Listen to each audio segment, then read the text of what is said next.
Somewhere along the way, adults accepted this strange belief that once you hit 30, your knees start hurting, your back tightens up, you get tired easier, stairs feel longer, and we just call it aging. But I want you to consider something.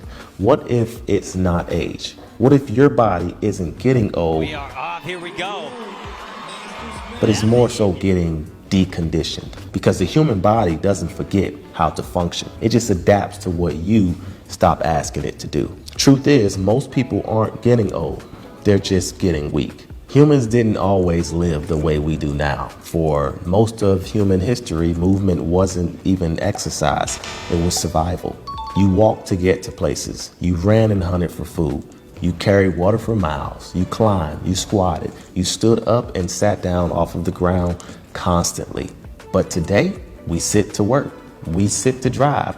We sit to eat. We sit to relax. We press buttons instead of lifting things. We order fast food instead of gathering and preparing it ourselves. And slowly, without even realizing it, we remove the physical demand from our daily lives. And your body simply adapts to what you stop asking it to do. So now something happens. Your hips tighten up. Your knees start to ache. Your back hurts. Your balance feels worse. And you assume, I'm just getting older. But here's the truth. Aging is inevitable. Weakness is not. Now, I want to be fair here. Injuries happen, surgeries happen, medical conditions exist. I'm not saying every ache is your fault. I'm not saying everyone starts from the same place.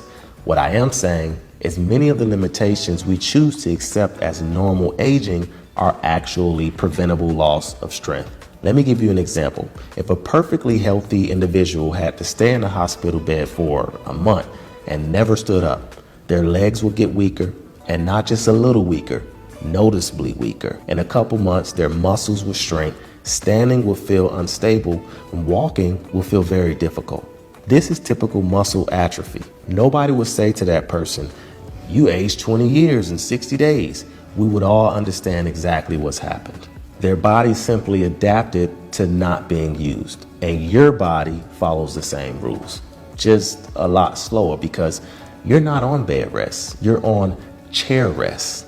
We're sitting most of the day. We're avoiding lifting. We're avoiding getting up and down off of the ground. We're choosing convenience over movement. And over time, your muscles don't disappear overnight.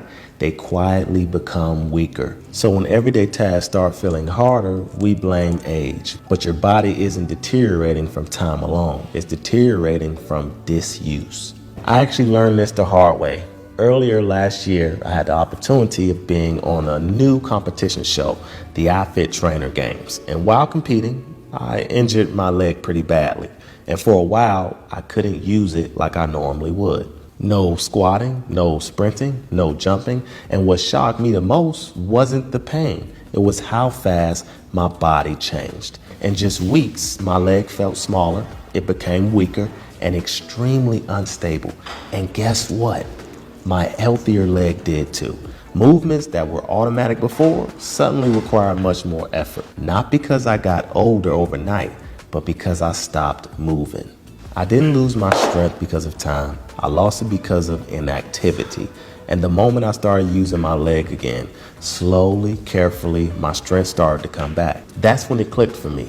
A lot of what we call aging is really just an accumulation of disuse.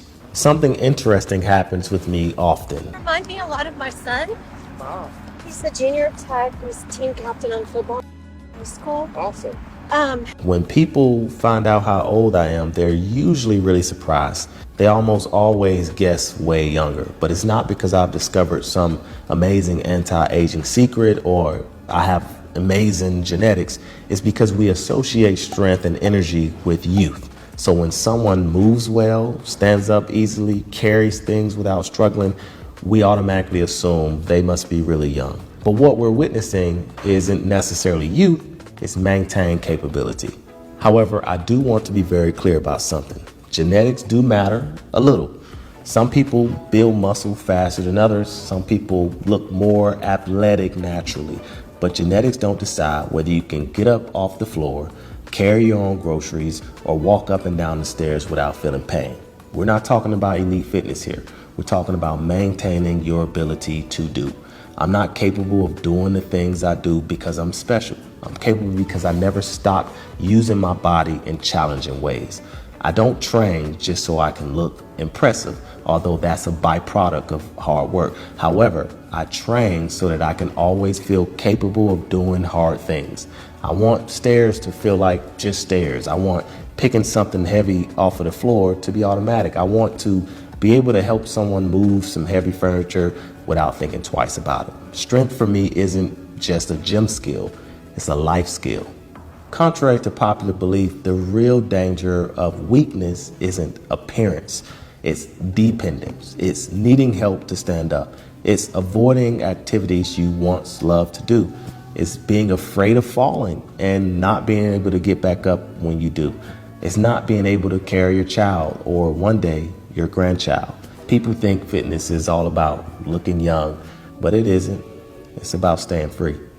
And I want to help you with that freedom without complicating things. But before I go into the physical things you can start doing, there's one more piece to the puzzle. Your body doesn't only require just movement. It also needs fuel.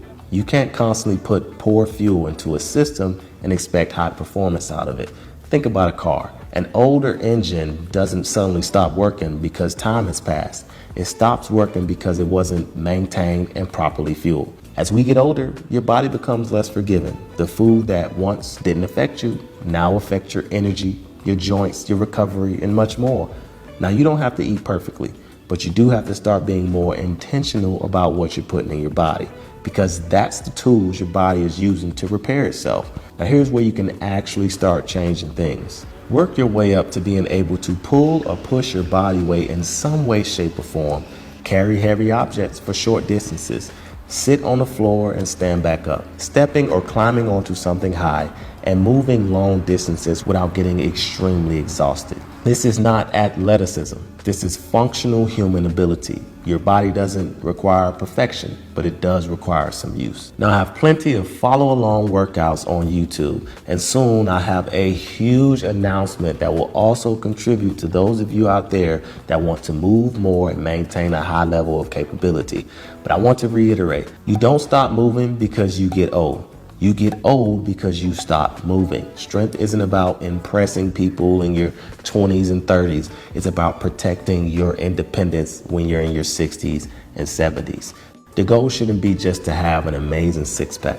The goal should be a body that never stops you from living life the way you want to live. So no, you're probably not falling apart. You just haven't been reminded yet that your body still wants to work. And if you start asking it to again, I'm sure it won't be long before it answers.